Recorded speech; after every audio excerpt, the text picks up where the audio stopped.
Greetings, fellow Tarnished. Rurikhan here coming at you with another video, and today we're going to be talking about Elden Ring.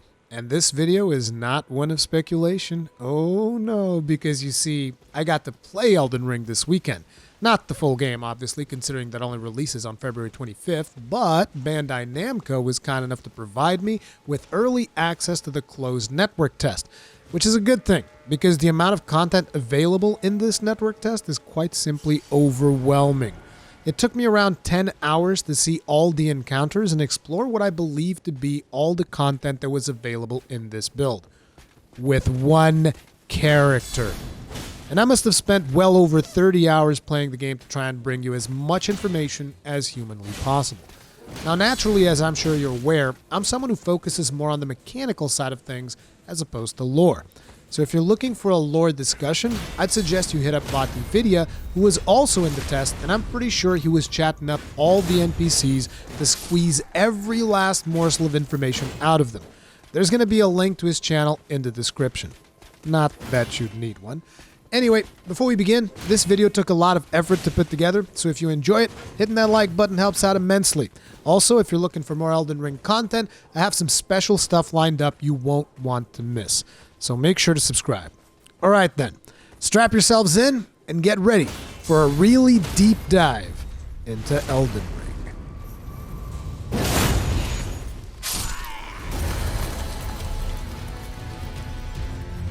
Now, usually when it comes to these videos, I like to start things off by talking about visuals and animations. However, before we jump into that, it's important to mention that all of my impressions of Elden Ring are based on the PlayStation 5 version of the game. But naturally, I'm aware that a lot of you out there still don't have PlayStation 5s, and you're curious as to how the game runs on PlayStation 4. And for that, I would point you towards fellow content creator Lance McDonald, who is also a part of the network test and did some heavy testing on the PlayStation 4. There's going to be a link to his channel in the description. But jumping back to the visuals on the PlayStation 5 version, I feel like the gameplay on screen right now pretty much speaks for itself. The game looks gorgeous. I love the art style, and it's hands down the best looking From Software game I've played to date. But when it comes to visuals, I feel the most impressive feature is the sheer scale of the world on display. But I'm going to be talking more about that a little bit further in the video. Now, in terms of animations, they're pretty good. Souls games have always excelled at conveying the weight of weapon swings, and that's no different here. Traditionally, I don't tend to use a lot of spells in Soulsborne games, save for the odd lightning spear build, but I gotta say, spellcasting feels very fluid in Elden Ring, and the animations and spell effects are a joy to look at. Enemy animations are also excellent, particularly in major bosses like the dragon you've probably already seen in the trailer, and the major boss that is present in this demo. Now, I've seen some minor controversies over From Software reusing some animations from Dark Souls 3, and honestly, I don't understand the criticism, unless people are trying to make the point that Dark Souls 3 was poorly animated, which I wholeheartedly would disagree with.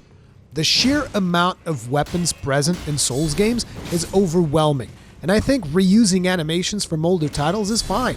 If you consider time spent as part of a game's budget, ask yourself if you'd rather the development team spend that time recreating what are already excellent animations or working on more boss fights and dungeons, because I know which one I'd pick. In terms of performance, I don't really want to read too much into it because ultimately this is a temporary build that is not going to get nearly as much polish as the final version of the game.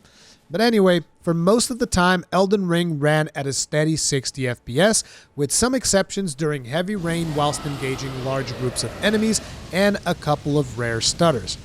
But basically, overall, I think the game looks friggin' fantastic. When it comes to sound, I really don't have that much to say. The sound effects are excellent, from monster roars to weapon hits, spellcasting, explosions. It's all good and very immersive. But I do want to touch up briefly on the music, because I have to say the track in the title screen felt like a bit of a departure from their style in previous games. It gave me this vibe that I'm about to embark on an epic journey. Whereas if I look back to previous Soulsborne titles, the main menu vibe I got was one of mystery or even despair, with Sekiro having its own Eastern vibe. But when I jumped into the game and started tackling dungeon bosses and whatnot, the soundtrack felt a lot more in line with what I've come to expect from older Souls games. However, when I fought the main boss available in this build, I once again got a little of that main menu vibe. And this leads me to believe that as we tackle the main story bosses of the game, we're going to be experiencing a bit of a musical crescendo between each fight, eventually leading us back to the more epic vibe of that main menu theme. But maybe that's just me letting my imagination run wild. Point being, I'm pretty excited about this soundtrack. Okay, let's kick things off by talking about one of the defining characteristics of Elden Ring. It's open world. And the first thing I need to mention when talking about this is the sheer scale of the world we're presented with. When I opened the first door from the tutorial zone into the open world, I was blown away. And watching this video simply doesn't do it justice, because you look at it and your gamer brain instantly starts imagining where the invisible walls are going to be. Except there aren't any. There's no right or wrong way to proceed. You can go anywhere you want. And naturally, when it comes to From Software games, if you can see it, you know you'll eventually be able to go there. And the amount of landmarks on display here is completely staggering. Now, when you think of it like that, it can become a little overwhelming. And this is why the game offers you a little guidance in certain sites of grace, which are this game's version of a bonfire. A subtle flow of light is going to tell you where the main story beats are and where you should be going. But ultimately, this is a very hands-off, gentle nudge in the right direction, and you can basically explore how you see fit, which I personally greatly appreciate. Few things frustrate me more than when an open game takes you by the hand and then simply doesn't let go. Having said that, in the interest of you enjoying yourself in the upcoming network test, if you were able to get in, I'd recommend following the game's guidance at least until you rest at the third site of Lost Grace. You'll understand why, and you can thank me later. Seriously, I spent hours wandering around and engaging in combat before I did this, and that's time you're not going to have during the network test. Elden Ring's open world features a dynamic time of day, which is something I've always questioned since in previous titles, time essentially moved forward when you engaged specific bosses. This time around, it's going to be different, and you can actually just rest at sites of grace to advance to a specific time of day. And I think this is going to be an important mechanic to trigger special events or even find specific NPCs. For instance, in my travels, I ran across a Black Knight, which was a unique mob I've only ever seen on a specific bridge during nighttime. I've never once spotted this enemy during daytime. This tells me it's not going to be enough to fully explore a zone. You're going to want to converse with the NPCs to gain insight into events that can take place during certain times of day in specific locations of that zone. Maybe there would be an NPC that would even give you a quest to go slay this Black Knight I'm talking about, for instance. Just thinking about this now has me considering the possibilities for certain things I've witnessed in-game and the different implications these events might have in a broader picture. It's pretty exciting, but naturally I want to leave as much discovery as possible to you, and I have a limited amount of time in this video, so let's move on. Beyond the dynamic time of day, there's also a dynamic weather system, so expect changing weather conditions over time, even though a certain area of this demo always appeared to feature stormy weather, almost as if the name Stormvale actually meant something. So, we have a huge dynamic world with lots of areas to explore. How are we going to go about it? On foot? Of course not. Enter the Spectral Steed, which you've probably already seen in the gameplay by now. In this build, the steed becomes available fairly early on, and once you have it, exploring becomes a lot more enjoyable. The steed is very easy to summon and control, and it can be summoned during combat for a quick getaway or to chase down fleeing enemies. The Spectral Steed also enables you to use Spirit Spring jumps, which allow you to reach higher areas. Sometimes they can be a shortcut, other times a way to return to an original location after exploring a lower section of the map. The Steed also has a double jump, which can be used for navigation, enabling you to access otherwise inaccessible areas. It's pretty well integrated into the game, allowing for seamless transitions between running and riding. And I also love using it to initiate combat, basically charging right into my enemies. Anyway, let's circle back a little to Sites of Grace. As I mentioned previously, these serve the same function as the bonfires of old, so resting on them will essentially respawn enemies and replenish your flasks just like before. But what else can they do? Well, you can change the time of day, change your flask distribution, like how many health flasks versus how many mana flasks, just like in Dark Souls 3. You can memorize different spells, and I'll talk more about spellcasting later on. You can use your stash, not that you really need to, and manage your Ashes of War. And trust me, you'll want to know more about Ashes of War, so stay tuned for that until later in the video. Naturally, these will also act as checkpoints and you'll be able to travel freely between them, and when I say that, I mean that at any point, you can just open up your map and teleport to a Site of Grace, unless you're inside a dungeon. Dungeons work a little differently, and once you're in one, you're going to have to leave it if you want to teleport, or maybe use this game's equivalent of a homeward bound. But Sites of Grace are not the only form of checkpoints in the world. There are also these things called Statues of Marika that work as checkpoints, and in certain areas after you die, you'll be given a choice as to where you'd like to respawn. Your last Site of Lost Grace or the statue. Personally, I like that. Running back to bosses was never something I appreciated in Souls games, especially in Dark Souls 2.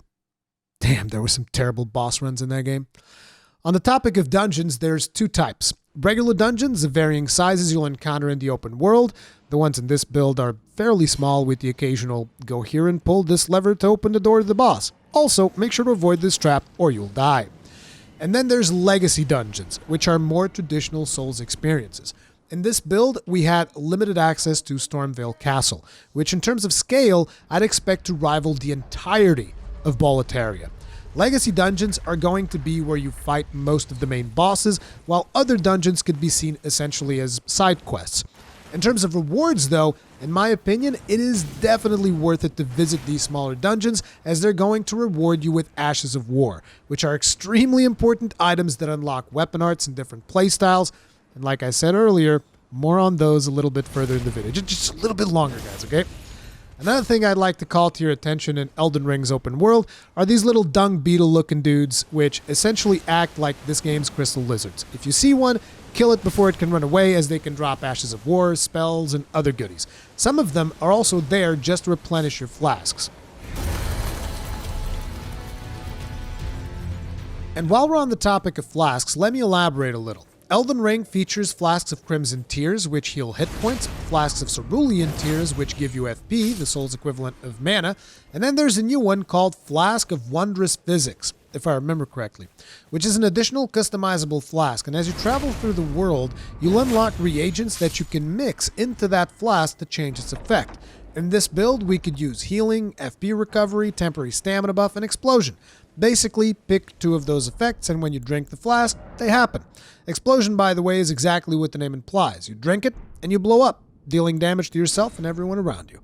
In this build, we only had 4 regular flasks, which we could assign to either healing or FP, and 1 Wondrous Physics flask. Although obviously I believe that in the final version of the game, we're going to be getting upgrades for more flasks. The Wondrous Physics flask, by the way, replenishes in the same way as regular flasks, and the ingredients that you unlock for it are not consumables, they're unlocks.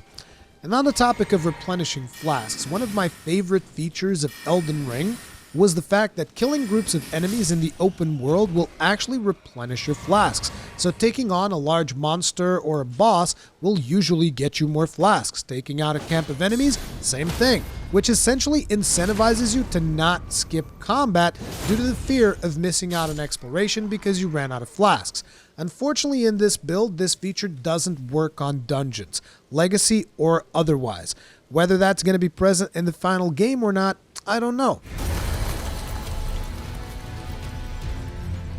Finally, let's talk about the combat in Elden Ring. And one of the easiest ways to describe it is as a natural evolution of the combat in Dark Souls 3. For this next section, I'm going to be using PlayStation controller terminology when referencing the controls. L1 and R1 still represent actions tied to whatever you have equipped on your left or right hands. R2 is the heavy attack of your main weapon, which can be charged just like in Dark Souls 3. And L2 is the weapon art button. However, one of the things that has changed is how you two-hand your weapon. The controls are customizable, but in the interest of simplicity, I'll be talking about the default control scheme. The cross button is no longer your interact button. It is now the jump button, because your character can now jump, which by the way is pretty much essential to navigate the map, and I believe you're going to be needing it in certain boss fights. Your new interact button to open doors, push levers, read signs, that kind of stuff, is the triangle. But that's not all it does. Triangle also acts as a modifier button, which gives you access to a secondary, customizable quick item menu. So holding down triangle and pressing a D-pad button will use an item of your choosing. This is also how you're going to be able to two-hand your weapons. You will hold down triangle and press R1 or L1, which will two-hand your right or left weapon respectively. At first glance, the system seems fine, but it has a minor flaw that's gotten me killed quite a few times. And that's when you're fighting on top of a message or near an interactable item like a lever, a door, a blood pool, etc. Because triangle is both a modifier for two-handing your weapons and the interact button, which basically caused me to start reading messages when in fact what I wanted to do is bring up my shield for blocking. I'm not sure what their plan is on this front, and I haven't really taken the time to consider an alternate solution because my brain is still running on an information overload as I reach page 6 of this script, so let's move on. Another change will obviously be jumping attacks. When there's a dedicated jump button, you'll no longer need to press forward and R2 to perform jumping attacks. Now you'll just jump and then press the button corresponding to the attack you want to perform, which can be R1, R2, or L1 for attacking with your left-hand weapon or performing a power stance jump attack. Wait a minute. Power stance? Yes! Elden Ring uses a simplified version of the power stance system in Dark Souls 2. The way you access it is by equipping two weapons of the same type, like two axes, two straight swords, two curved swords, etc. And your offhand basic attack now incorporates both weapons into the attack animation, which is pretty cool. Although I didn't really do extensive testing with this system as I only became aware of it near the end of the network test. Now let me tell you about one of my favorite new moves, the guard counter. This is a fairly simple mechanic that is incredibly satisfying to pull off. Basically, every time you successfully block an attack, there's a window in which you can perform a counterattack by pressing R2. On lesser enemies, this attack will trigger a stagger state that allows you to move in for a riposte. However, on tougher enemies and bosses, it's just another attack. I think it still deals a decent amount of stagger damage, but it won't prime them for an instant riposte. At first glance, some of you might think that just sounds like parry for noobs, but that's not the case, because you still need to know the attack patterns of your enemies in order to know when you can punish them with the counter. Because parries instantly open enemies up for riposte, whereas guard counter requires you to land the attack in order to be able to riposte. Elden Ring also allows you to engage in horseback combat, and the way it works is quite intuitive. Your right-hand weapon becomes your main weapon while on horseback, and pressing R1 will do a light attack on the right side of the horse, whereas L1 will do a light attack on the left side of the horse. R2 and L2 will perform heavy attacks on their respective sides. Also, while on horseback, you can cast spells and shoot arrows, which is pretty sweet. Just keep in mind that if you get invaded by another player or enter a dungeon, you're going to be automatically dismounted, so this type of combat is only available in the open world and while you're alone. But not all combat needs to be tackled head-on. Elden Ring also features a stealth system. By pressing R3, your character is going to crouch down and become harder to detect, particularly if you stand in tall grass. And I seem to remember some tutorial message that indicated that enemies that have not detected you will take additional damage in their first hit, which makes this ideal for an opening attack on tougher enemies. Okay, so I've been avoiding this topic as I don't tend to do a whole lot of this in Souls games, save for the occasional lightning spear build, but it's time to talk about Sorceries and Incantations, which is just a fancy name for miracles coupled together with pyromancies. Spellcasting works exactly like what you'd expect. You equip your catalyst or spell tool in whatever hand you want, you press the corresponding button like L1 or R1, and spells are cast. Spells consume FP, which as I mentioned previously is Soul's version of mana, and that FP can be replenished by chugging on a flask of cerulean tears. So what's different about spellcasting in Elden Ring? Well, for starters, you can charge up certain spells for additional damage, and other spells can be channeled for continuous damage at the cost of additional FP. However, in this build, it's kind of hard to get a good idea of how powerful spellcasting is going to be in the final product, because the balancing of it is pretty bad. I mean, if you play the cleric class, you're going to be able to shred through everything like a warm knife through butter on account of an incantation called Beast Claw, which does tons of damage, has a decent cone AoE, and it costs very little FP to cast. And if that's not enough, your character also crouches as a part of the animation, which actually reduces your hitbox. Having said that though, there's some pretty cool looking spells and incantations in the game, like the Meteor Shower and the Dragon Fire, which summons a massive dragon head to breathe fire on your enemies. Both of these spells can be channeled to last longer and inflict more damage, and they're extremely flashy and over the top, in a good way. I think spellcasting is going to be very interesting in the final game, particularly when combined with the versatility of the new Ashes of War system. Now, as I mentioned earlier, L2 is the default weapon arts button, but if you have a shield equipped, it's going to default to parry, which if I remember correctly is somewhat similar to how it worked in Dark Souls 3. The easiest way to get around that is just two-handing the weapon prior to using the art. And remember, you can two-hand the weapon on your left hand as well, which is going to let you have several weapons with several different arts that you can pull from at any given time. So build diversity is going to be pretty wild. Now, when it comes to weapon arts, on some weapons, these are going to be interchangeable. Usually the basic versions of weapons, like your battle axes, bastard swords, clubs, that kind of stuff. Then, there's going to be some weapons which have specific arts tied to them. Two examples in this build are a special katana that can enchant itself with lightning and frost, which, by the way, also causes frostbite and makes this weapon pretty friggin' busted. And then there's also a special greatsword that spins around and then deals a massive AoE damage when you finish the attack. But as flashy as these moves sound, I think there's a lot of potential in customizing the more basic weapons, enabling you to do things like ranged lightning strikes, wind blasts, soul mass spells, and more. But that isn't even the most important part of customizing these weapons. The name of the items and system used to customize weapons in this fashion is Ashes of War, and this is one of my favorite new things in Elden Ring. Ashes of War are items that you can get by defeating bosses in minor dungeons, looting treasure chests, killing the dung beetle dudes, and I'm sure there's going to be other means of acquiring them in the final version of the game. And the important thing about these items is that they are not consumable. So for instance, if you get the Ash of War for the lightning ability, I forget the name of it, you can apply it to a weapon. But if you're fighting an enemy that is resistant to lightning, you can go to a site of grace and remove the lightning Ash of War from your weapon and get your standard default weapon back. Or you can also replace that Ash of War with another one that's going to be more useful for that fight. Maybe one that deals magic damage instead, or fire damage, or even raw. And then, when you're done with that particular fight, you can go back to a site of grace and equip the Lightning Ash of War again. Because one more time, these items are not consumable. You can swap them around to different weapons, equip different ones, remove them, try them out again. It's friggin' awesome. And each of these Ashes of War comes with its own weapon art. So for instance, if you were to use the magic one, you're going to be getting Elden Ring's version of the homing soul mass spell.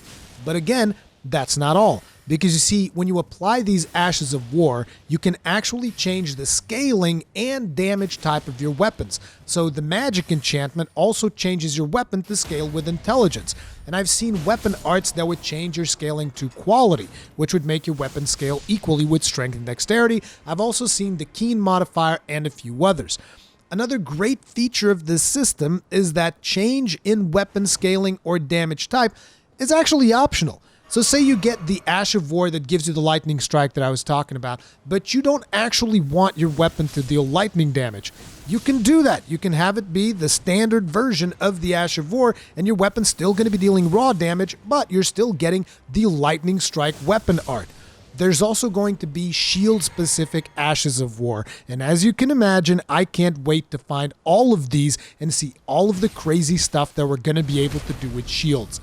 This system gives you a ton of choice as to how you can use your weapons, and none of it is permanent, which encourages experimentation.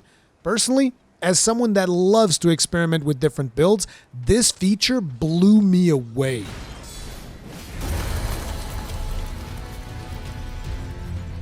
Elden Ring also has a system that allows you to summon spirits to your aid, and the way this works is fairly simple. You can find the spirits out in the world by defeating bosses, looting treasure chests, or in the case of this build, you can straight up buy them from merchants. They're essentially items.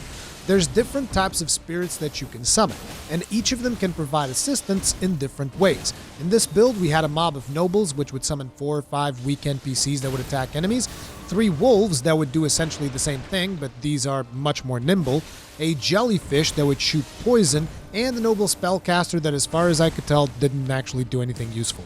In order to summon these spirits, you just need to have enough FP for the spirit you want to summon and be in an area that allows spirit summoning, which is represented in your UI by a little blue gate. Bosses seem to aggro pretty heavily on spirits, so they're a good distraction. I'm still a little hesitant on this particular mechanic. Even though they cost FP, there's no denying the usefulness of just being able to summon a distraction for a boss fight so that it shifts its focus away from you. Also, an important thing to note, spirits have a health pool and not a time limit, and they can be healed through weapon arts and incantations, so it might be possible to get spirits to essentially tank bosses for you, which sounds equal parts interesting and overpowered. I'll need to revisit this mechanic in the final product to formulate a more based opinion.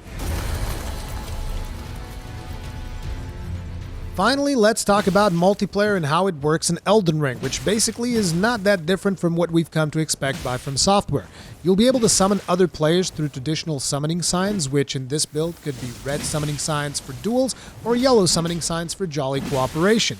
They did add an interesting new feature we hadn't really seen before in the form of the summoning pool, which essentially allows you to send your summoning sign to these little statues you unlock as you play the game, and that is going to propagate your summon sign to several locations at once, increasing the chances that you'll be summoned. The player doing the summoning will need to use an item called a Fur-Calling Finger Remedy, which acts as an ember from Dark Souls 3, with the exception that it doesn't appear to affect your maximum health.